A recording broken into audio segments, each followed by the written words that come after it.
Olá! Hoje nós vamos conversar um pouquinho sobre modalidades linguísticas. As modalidades linguísticas são os modos da linguagem. E aí hoje nós vamos estudar de uma forma bem mais detida os tipos de linguagem. E aí a gente destaca, na verdade, a linguagem verbal, não verbal e a multimodal. Que eu tenho certeza que vocês já tiveram acesso ou contato com esses tipos de linguagem, mas não sabiam a classificação ou o nome adequado. Obviamente, a gente não se depara com esse tipo de linguagem e prontamente vai tentar classificá-la, né? O que faz parte do cotidiano, do dia a dia. Quem costuma fazer isso mesmo são os professores de língua portuguesa. A gente costuma ter um parafuso a menos mesmo. Mas vamos ao que interessa. Primeiro ponto. Eu vou retomar aqui uma coisa que eu falei na aula passada, que é sobre a importância da gente entender que a linguagem é uma prática social e que, por ser uma prática social, ela não é neutra, certo? Por meio dela, né, por meio da linguagem, os sujeitos eles constroem sentidos, eles expressam pensamentos, eles manifestam emoções, eles transmitem conhecimentos e estabelecem relações sociais. E aí, diante desse contexto, a neutralidade não cabe. Não cabe porque ela está sempre ligada, né, a linguagem, ela está sempre ligada a um contexto histórico, cultural e social. Então, a neutralidade fica longe desse cenário, certo? Primeiro ponto que eu acho interessante a gente entender é que a comunicação ela vai além das palavras. O que eu quero dizer com isso? Muitas vezes a gente se comunica por gestos, por expressões, por... como é que eu posso dizer? Às vezes a gente está numa situação incômoda e aí o nosso rosto, a nossa cara já denuncia que a gente não gostou daquela situação. Então a gente se comunicou sem precisar falar palavra alguma, sem precisar dizer uma palavra sequer, mas as pessoas já conseguiram entender o nosso pensamento, a nossa percepção, a nossa opinião, certo? Então, imagens, gestos, sons, cores, expressões faciais e movimentos também produzem sentidos e influenciam a forma como a mensagem é interpretada. Mas vamos ao que interessa. O que são modalidades linguísticas? Modalidades linguísticas são as formas que a linguagem se manifesta. E aí nós vamos considerar 3 modalidades que são as principais, que é a linguagem verbal, a linguagem não verbal e a linguagem multimodal. A linguagem verbal é aquela que utiliza palavras e, consequentemente, ela é organizada segundo as regras de uma língua. Essa linguagem ela pode se manifestar de 2 formas, oral e escrita.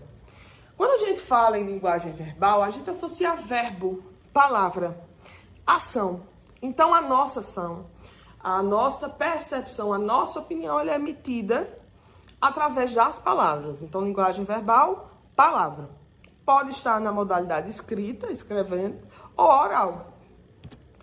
Como é que essa linguagem verbal se enquadra ou se encaixa na oralidade? Ela ocorre por meio da fala e caracteriza-se, em geral, pela interação direta entre esses interlocutores.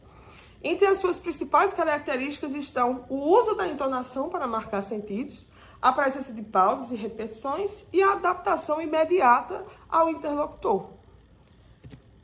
É muito comum, quando a gente fala de oralidade, da linguagem verbal oral, a gente associar a informalidade. E essa associação, ela é uma associação errada, porque não necessariamente a linguagem oral, a oralidade, está vinculada a esse contexto informal. Eu posso estar me comunicando e, aliado a isso, também estar usando uma linguagem formal. Isso é visto como, por exemplo, em discursos públicos, em apresentações acadêmicas, em pronunciamentos oficiais. A linguagem verbal está sendo utilizada sob um contexto de formalidade. A informalidade não necessariamente precisa andar lado a lado com a oralidade, certo? Então, essa associação é errada. A gente não pode, como é que eu posso dizer, engessá-la no nosso pensamento. A gente precisa quebrar isso, certo? A linguagem verbal, como eu sinalizei, ela pode ser oral e escrita.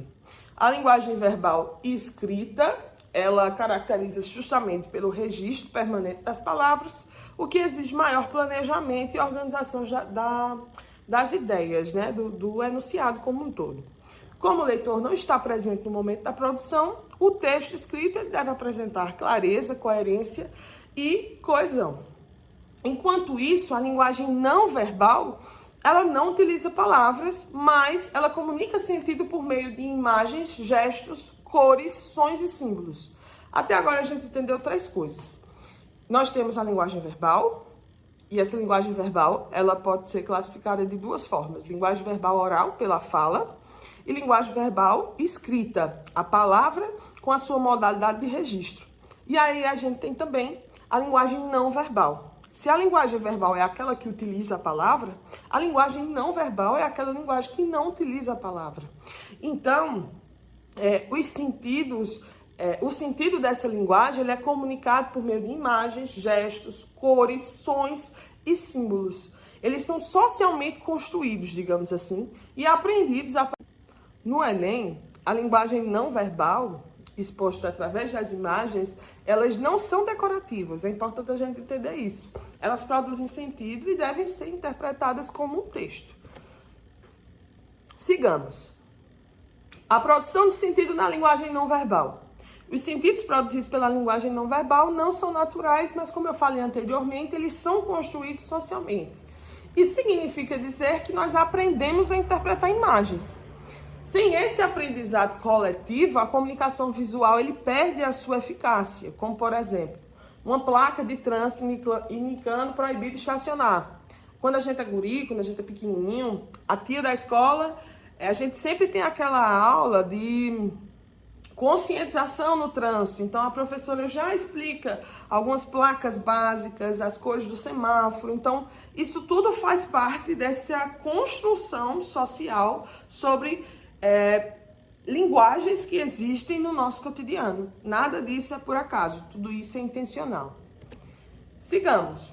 Nós temos dentro desse contexto da linguagem não verbal, a linguagem visual ou imagética, como ela costuma aparecer no Enem. A linguagem visual, ela é também chamada de imagética e ela utiliza imagens para transmitir informações, ideias e valores. E aí nós temos as placas de trânsito, os logotipos de marca, os símbolos esportivos, as fotografias e as ilustrações. Dentro desse contexto de modalidade linguística, nós temos os símbolos e, consequentemente, a sua relação convencional com a sociedade. Eles só produzem sentido porque eles estão baseados em convenções sociais compartilhadas. Por exemplo, as cores do semáforo, os anéis olímpicos, os ícones de aplicativos. Então, existia uma convenção social silenciosa, mas que todo mundo passou a compartilhar. Aliado a isso, nós temos também os ícones e, consequentemente, a sua associação e reconhecimento visual. Qual é a diferença de símbolo para ícone? O símbolo é algo muito maior. O ícone é algo muito pequeno, como, por exemplo, a lixeira do seu computador, que a gente associa que é para excluir arquivo. Então, o ícone, eles são signos que representam algo por semelhança ou associação. Existe uma associação ali. Eles existem para facilitar a nossa compreensão, para agilizar a comunicação e dispensam o uso excessivo de palavras. Então, ele não traz consigo esse valor simbólico, mas é um ícone cujo reconhecimento visual é praticamente instantâneo. Dentro desse contexto das modalidades linguísticas, nós temos a linguagem artística visual. A linguagem artística ela se manifesta nas artes plásticas, como pinturas, esculturas e ilustrações. Ela não busca apenas informar, mas ela provoca uma reflexão e desperta emoções. A partir desse contexto da linguagem artística, nós temos também a adaptação dessas linguagens, as releituras e, consequentemente, nós conseguimos enxergar a transformação dos sentidos. As obras de arte elas podem ser reinterpretadas ao longo do tempo por meio de releituras. Anteriormente, nós tínhamos, nesse slide, nós temos o Abaporu, de Tarsila do Amaral, e o Grito. E aí, eu trago a releitura do Abaporu e, consequentemente, da tela do Grito, certo? Nós temos também a linguagem corporal e a linguagem sonora. Além da imagem, o corpo e o som, eles também atuam como formas de linguagem. A linguagem corporal envolve gestos, postura, expressões faciais, o nosso rosto, ele expressa muita coisa, ele denuncia muita coisa, ele fala muita coisa. E nós temos a linguagem sonora e musical que envolve ritmo e intensidade. Dentro desse contexto, eu trouxe Mr. Bean. Não vai dar para exibir aí, porque eu tenho certeza que o programa que eu estou utilizando, ele não vai liberar a exibição do YouTube. Mas todo mundo conhece Mr. Bean, em que ele mal fala, mas os gestos, as expressões faciais dele dizem muita coisa e provocam humor. Aí nós chegamos na linguagem multimodal, que lá no 7º ano, quando a gente ainda está estudando na escola, a tia chama de linguagem verbal e não verbal. No Enem, o nome disso é a linguagem multimodal, porque ela faz uso das modalidades linguísticas a partir do uso da palavra e também se articula com a sua habilidade comunicativa a partir das imagens, das cores, dos sons e dos movimentos.